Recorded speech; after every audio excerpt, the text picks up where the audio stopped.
Our next writer, and I say writer because I don't know if you're going to do any poetry. I imagine you're going to do some stories or some other stuff.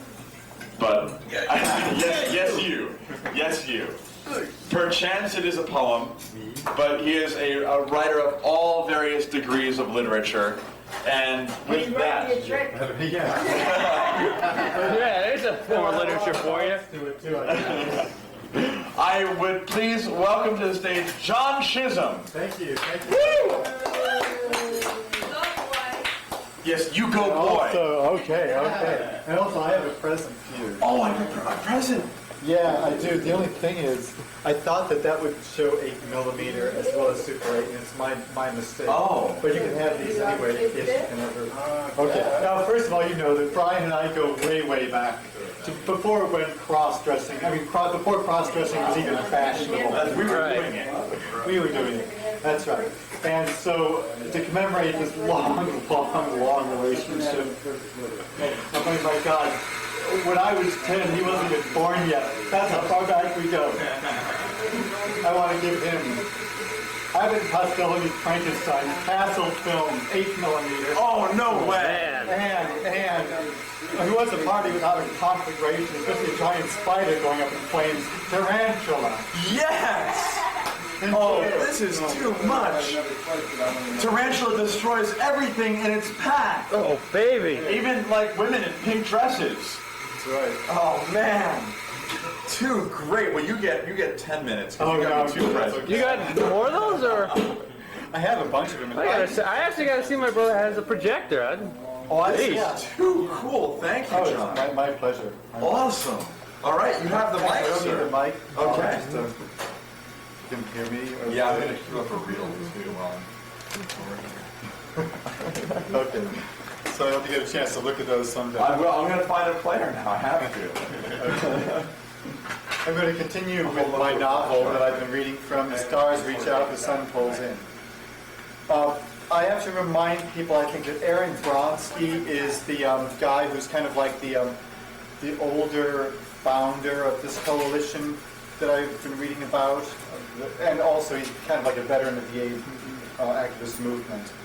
That's his character in here. News item. Mayor David Dinkins appointed Indiana Health Commissioner Woodrow August Myers, Jr. Health Commissioner of the City of New York on Friday, January 19th, amidst a storm of controversy. Out week, January 26, 1990. The winter had already been a painful one for Aaron Bronsky. For almost a decade, he had struggled against social and government apathy in the face of AIDS. Then at the start of that winter, he himself was diagnosed with HIV. He had fought so hard for the sake of others in his community, it was time to fight for his own life, too. He had had bouts of depression, but one night in January, he was in rare form. Myers wasn't appointed yet. Dinkins had floated his name as a serious candidate for health commissioner. When coalition members looked into Myers' background, they found political slants that clearly went against their own beliefs. So one Monday night, Bronsky and a few others did some rabble-rousing at a coalition meeting. Bronsky sensed their own fatigue and reticence. He stood on a chair and lambasted them. You want to be polite little sheep? You want to be good little Germans in the face of a Holocaust, he challenged. The tide turned. The entire room voted to adjourn early so they could do a spontaneous demo at the mayor's mansion. Activists hopped onto northbound and eastbound subways and shocked the guards and police at Gracie Mansion, and that was only the first volley. Ad hoc meetings were held in the hours that followed. The phone trees were activated. An HIV-positive gay man was brought in from Indiana for a New York press conference to discuss how Myers' policies had been enacted back in that state. On Saturday night in Times Square, hundreds rallied against Myers and Dinkins. The next week, there were a couple of big demos at City Hall. The media coverage was brilliant.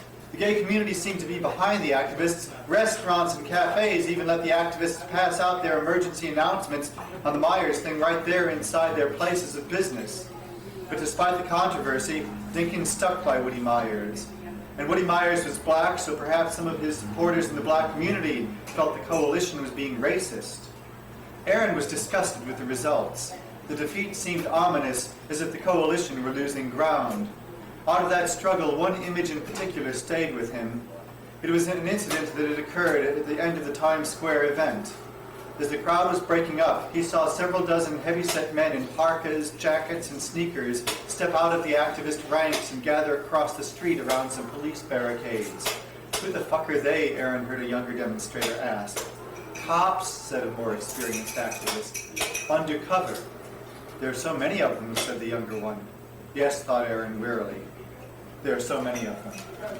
To be continued. Thank you.